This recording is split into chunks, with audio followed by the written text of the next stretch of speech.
Yeah, each one, teach one. Shots and sonke, langa linda bandaba. Education is key to success. We haven't taught our parents. Yeah, each one, have to teach one. Must bomb be someone. We haven't taught us. Each one, got to teach one.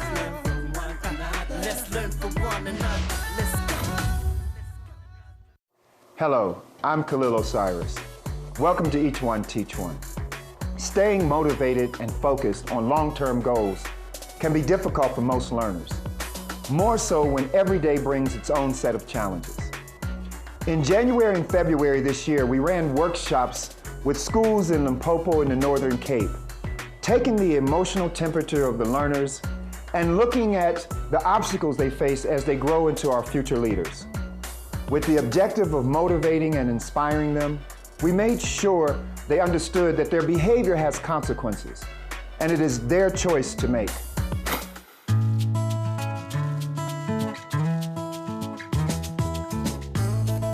Motivation is like a warm bath in winter. You bath, you feel warm, but the moment you get out of the bath, the wind blows you, you go back, you are cold, right? But when you have internal inspiration, you are able to stand strong, you're able to withhold, and you're able to manage the coldness.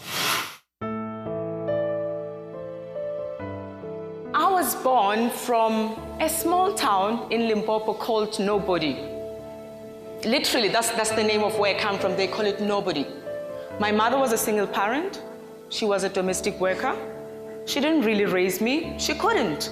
I mean, it was the time of apartheid. She had to work. And she left me alone with two older brothers who really took care of me. Until such a time, they became young men themselves, and they decided that they're going to run away and come back to Joburg to find their father. And they left a young girl back in Limpopo, 7 years old, I think I was between 6 and 7 at that time, to take care of myself. Every month, I would move from one home to another. I'll be in this home. When they get tired of me, I'll move to the next. Each and every home you enter, you are subjected to a different kind of abuse. A lot of abuse took place, physically, emotionally. I mean, at one home, you'll get a serious beating until you're green. In another home, the uncle will wake up and touch you. Come on, you know what I'm talking about. So the one thing that I remember during that period in my life, I used to be a collector of novels. I will read those stories, and somehow now, as I'm thinking about it, I believe that that was the way God communicated to me. Because some of the stories that I read, it was the stories of the people who were in the circumstances that I was in, and they made something of their lives. So I would imagine myself doing something greater about my life. I was immersing myself in other people's stories so that I cannot enjoy my own story, because it was just too heavy and too big for me to manage. Until such a time, my mother knew what was happening to me, and she asked one of her brother in Vosloorus. So I did my high schooling in Vosloorus, raised by my uncle at that time. And when it's so amazing. When I was in that point, I will tell people my picture. I said, Oprah, I'm gonna be the next Oprah. I'm gonna be the next this. And the moment you tell people your picture and they look at you, you're dumb, stupid, and you're poor, and that, you think you're gonna be that, you are even more crazy. But I believed in my own picture. And after I finished my matric, and my uncle really prophesied, and he said to me, you're gonna be a domestic worker, just like your mom. And guess what? I became a domestic worker. And I remember the family that I was working for, Mr. and Mrs. Van Heerden. And I remember when I was working there, my goodness, I promise you, when I say I was a domestic worker, you'd think, oh my God. And for me, it was like getting a CEO job. My mind at that time, I promise you, you would have thought that was my house, because I also felt like I'm almost closer to my dream. And each and every day I wake up and I will clean her house, I will prepare food, I'll prepare supper for their family. I did it as if it was mine. Amazing enough is when you apply yourself, you commit yourself, and you make use of the opportunity that is given to you, somehow an opportunity presents itself. I remember she was asking me, she used to call me Maria, it's my other name. She said, Maria, you are very young and I can see you're committed, you do everything that I say you do. You don't complain, you walk in this house, you are happy. So she was inspired and almost didn't understand, where did that come from? She said, so where to from now? I said, number one, I work here Monday to Saturday. I mean, you give me something like what, 900, 1,000. I mean, in 3 years, I will literally have what, more than 30,000, right? And with that 30,000, I can do some computer courses for a year, get myself a driver's license. Then from there, I will get a good job. Then from there, I'll take back my school. That was my plan. It was very clear. She said, you know what is it that you want to study? I said, what I want to study is usually very mental related, because that's what life have trained me. I've seen how I've used my own mind to live out of my circumstances. She said, you know what, I'm willing to help you, but I cannot afford this. So choose anything that you want to study and I'll pay for it. And that's when I chose a diploma in marketing management. Then from there, my life changed completely. Then I got a better job. I got a driver's license. I got my first car. I worked in corporate for about 10 years then. Then from there, I took myself back to Wits University, where I have studied psychology and eventually got a postgrad in psychology, which is what I'm practicing. So what am I saying to you? I'm saying that life is full of challenges. Some of us, it's a shortcut, you go straight into it. Some of us, you have to take different turns to get to where you need to get to.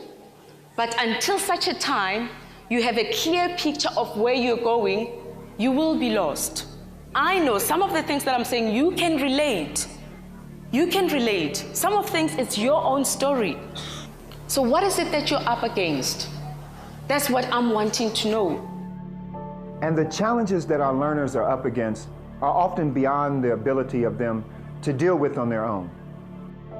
My mother abandoned me when I was about 10. One day I tried to commit suicide. One day, my mother was shot.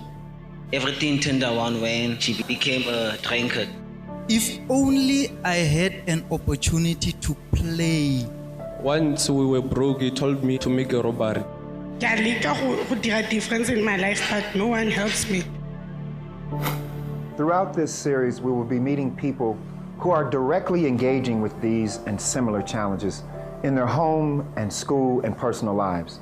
But coming up after the break, we'll look at how behavior in school creates consequences far beyond the challenges we think.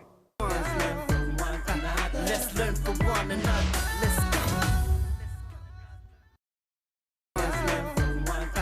Let's learn from one another. Welcome back to Each One Teach One. On our roadshow workshops, we really looked at how learners can stay motivated and goal-focused in the face of social, economic, and environmental hardships. The learners, teachers, and parents shared their challenges with us, but we also shared with them the inevitable consequences of bad choices and irresponsible criminal behavior.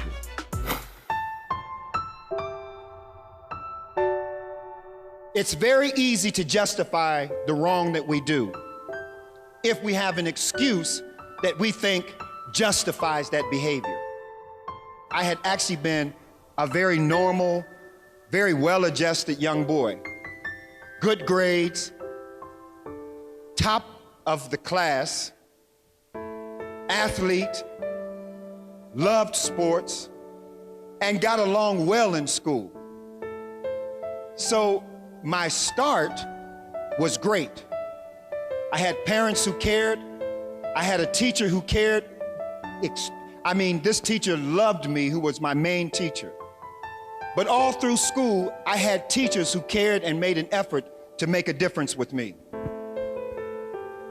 The problem that I came in contact with, the challenge that I had, was the fact that during the time that I was growing up, it was a very turbulent time in America called the Civil Rights Movement.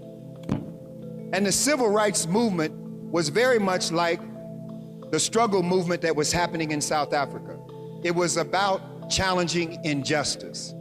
So I was one of those young people in the midst of the Civil Rights Movement, in the midst of the Black nationalist movement, who began to believe that it was on me. I had a personal responsibility to make a difference. And the organization that emerged in our country was called the Black Panther Party for Self-Defense. By the age of 13, I had been engaged in the party and had become a card-carrying member. I will never forget the day. It was the happiest day of my life when I was finally a member. I had black fatigues, black combat boots, white shoelaces, and a black beret with a leopard patch on the side that stood for Africa. The challenge that emerged from that is that the longer I stayed in the party and the more I began to internalize the ideology, the more I saw wrong in the country and the angrier I became. We were very clear in the party that we could not seize power to the point of controlling the entire country because we were a minority. The power we did have was to destroy, to disrupt. By the age of 17, I had become so angry and so violent that I committed a robbery of a drugstore. It wasn't because I needed to do that. I made a choice. I knew it was wrong. I didn't use drugs, but I knew that the drugs could be used to make other deals. And I was the ringleader. It wasn't somebody else that influenced me. My consciousness was being shaped by revolutionary ideology, but I was very clear that what I was doing was wrong. At 17, I went to prison, and I told you yesterday, it was the most violent place that I could ever have imagined myself being. And it was very clear to me that nothing in my life had prepared me for what I was about to experience. When I tell you that, what I mean is the level of violence that existed in that environment was something that I had never imagined existed in the world. All of the oppression I had experienced in society, in the community and all that, as bad as I thought that was, when I got to the bottom of life in that prison and saw the way that human beings behave in that kind of deprived environment, I was absolutely shocked. We are currently in turbulent times as our communities, including learners and teachers, look for ways to express their feelings about their circumstances. As we have seen, anger can quickly turn to violence, and violence to destruction. And while it may release our frustration, it comes with great consequences that extend way beyond the education space. Now I realized this is what my lot is. I decided I can't stop myself from being raped.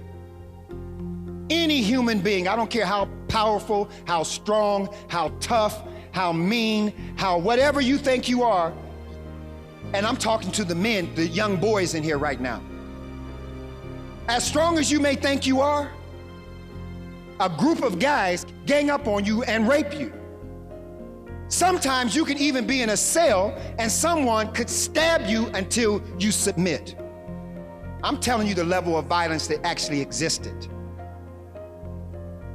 So when I said I'm not going to be raped, I understood that I'm making this declaration, but I also understand that it could go either way. See, I had always been the kid who tried to negotiate. I had always been that one, if my friends were arguing, I'd try to step in and say, no, man, we can do it differently. You know, the negotiator. In prison, I met individuals who didn't give a damn about negotiation. As a matter of fact, they saw it as a form of weakness. Fortunately, I wasn't raped, but it was only by the grace of God. It wasn't because of my strength. It wasn't because I was so clever. It wasn't because I was so brutal. It was only by the grace of God, because I saw guys stronger than me being raped. I saw guys hanging themselves after being raped. I'm telling you this because I don't want to sugarcoat what the story is for you to understand how I came out of it. Some of you need to know what the real life consequences are to some bad choices that you may make. Some of you need to know what the real life consequences are to those choices that you make that you think you're going to get away with. Not everyone will have the same insight I did, but we all make our decisions based on what we've learned through our lives in school and at home. After the break, we look at the three legs of the triangular each one teach one relationship, and we see that the role that the parents, the teachers, and the learners play in creating responsible young future leaders. Let's learn from one another. Let's learn from one another.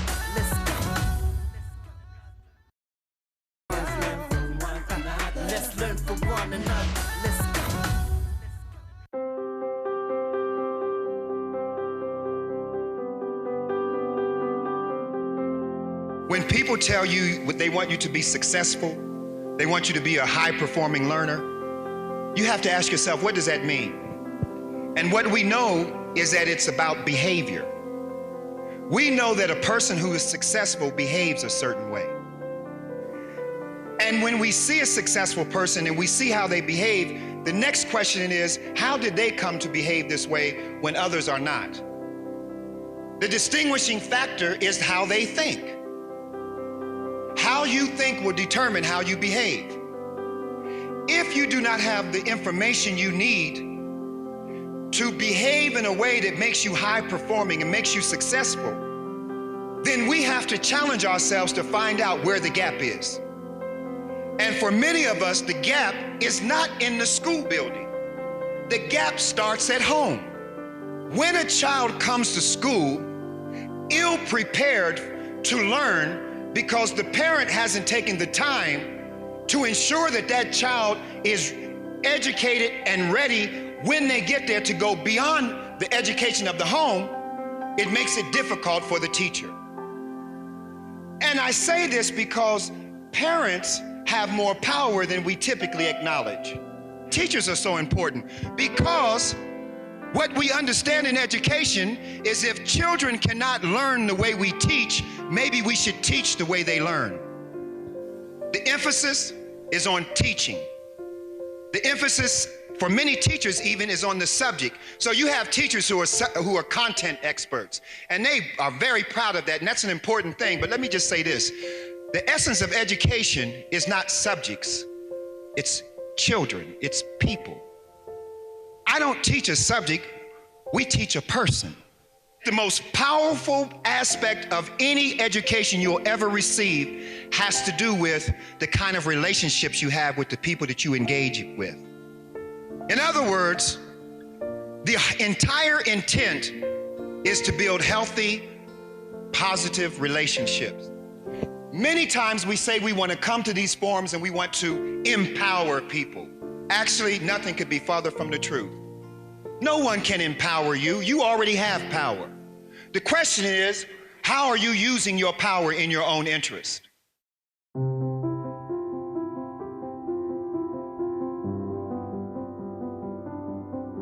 The powers that Prof is talking about, they lie in this house. Learners, you've got the power to bring life to yourself and also to bring death to yourself. And also with parents, you've got the power to do two things. You can either be a blessing to your child and you can be a curse to your child. And the same thing goes to our teachers. You can build your child in the classroom and you also have the power to break that child. There were teachers who were really encouraging me. And today I still remember the teachers who told me that I'm stupid, I won't go anywhere. What role are you playing in this relationship? We call it a triangular relationship. And we call it a triangular relationship believing that without the teacher, there's no way we can be able to get the relationship going. Without the child, without the parent. So the whole communication, it will have to begin with us. Yes, we do need help from the councils, from the government. They can provide us with infrastructure, but everything else starts with us. we say that when you want to make children courageous, you encourage them. When you want to grow up courageous children, spiritually courageous children, you encourage them, and the best way to encourage them is through your words. The words that you implant, that you instill. Pula says she still remembers the teacher that called her stupid. That word was discouraging. When you discourage someone, you rob them of their courage. When you encourage them, you increase their courage, you nurture their courage. And the most powerful way to do that is through your words. You've got to surround yourself by people who use words that inspire you. You've got to learn to figure out words that you can use that will inspire and transform others. So this ideal of the word is very important to us, and we're very clear in how we use our words. We use them either to build up or to destroy. I'm asking you to share the word that best describes you, because I want to say to you that that is the word you should live by. Irrespective of their challenges, our learners are inspirational in their positivity. Our first word is blessing, determination, gift, truth, focus, unique, confident, and beautiful leader, winner, achieving success and perseverance. Y'all in this room, you must aim for the moon. If you miss, you may hit a star. From this workshop, the one thing that I learned is that our future is determined by what we do today. No matter what the situation you are in right now, you can change it only if you put your mind to it. But today I have power. So the only thing and also we will teach those other learners who weren't able to come to this workshop and make sure that the issues of teenage pregnancy and drug abuse is limited in our schools. We are going to work hard as learners. We are going to motivate others outside. We are going to tell our friends that school is very important. In order for you to have a bright future, you better make good choices today so that you can be a better person tomorrow, so that you can be an inspiration to young generation. No one brings up a child alone. No one is solely responsible for the person our children become. We all bring something to the table in forming young minds. Teachers, parents, and learners have a responsibility to each other and to themselves in this relationship. Use your words carefully. They matter. I'm Khalil Osiris. This is Each One Teach One. Until we meet again next week, stay in the light.